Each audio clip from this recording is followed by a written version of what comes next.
5 points that will cover the advent of Dutch in India. First point. Why did Dutch come to India? The reason is simple, for trade.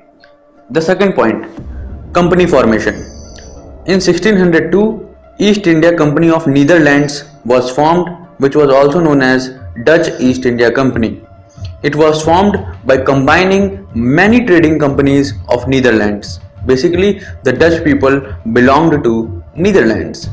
The company had the power to carry on war, conclude treaties, take possession of territory, and to build fortresses. Third point. Factories and trading centers. After having the power to trade with India and to trade with East countries, the Dutch started building their own factories. So, in India, the first Dutch factory was established in Masulipatam in 1605. Dutch later became a threat to Portuguese in terms of trading rivals. They captured Nagapattinam in Madras from the Portuguese and thus reducing the Portuguese to few areas in India and consolidating themselves in southern India. Later, the Dutch came up with new factory centers in India at Pulicat, Surat, Bimlipatnam, Karaikal, Chinsura, Baranagar, Kasim Bazar, Balasore, Patna, Nagapatnam, Cochin, and the list is innumerable.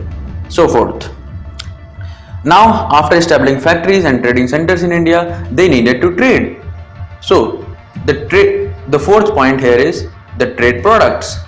So, they traded in India for indigo from Yamuna Valley, textiles and silk which came from Bengal and Gujarat, saltpeter which came from Bihar, opium and rice which came from Ganga Valley. So, these were the trade products in which the Dutch traded with India. Now, fifth point. Decline causes of Dutch in India.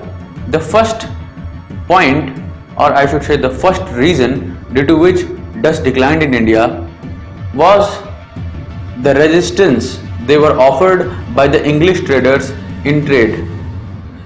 English traders were also striving hard to gain a stronghold in India, and so as a trading company, English traders gave tough competition to Dutch East India Company.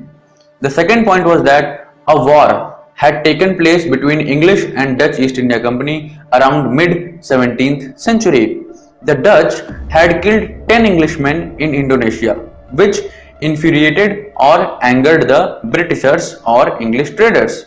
After a long war between the Dutch and the British, a compromise was reached in 1667. According to the compromise, the Britishers broke all ties and claims on Indonesia and left Indonesia, and the Dutch left India in return to focus on more profitable trade with Indonesia.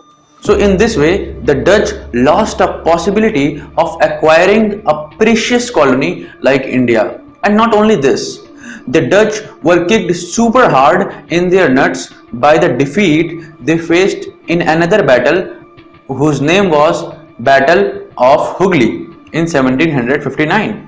The Battle of Hooghly was the result of a no-ice act of capturing English ships by the Dutch forces. The Dutch forces basically captured some English ships which infuriated the English traders, and of course then the obvious retaliation of Britishers gave a death blow to Dutch ambitions in India. So basically two main causes were responsible for the decline of Dutch in India. The first cause was the compromise in 1667. The second cause was the defeat in Battle of Hooghly. These two were the main causes for decline of Dutch in India, and one of the cause was the resistance by English traders in trade to the Dutch. So that we have discussed so far. This was all about 5 points which covered the whole Dutch history in India. Thank you for watching and support us by subscribing to this channel, and at last, never forget, you are a titan.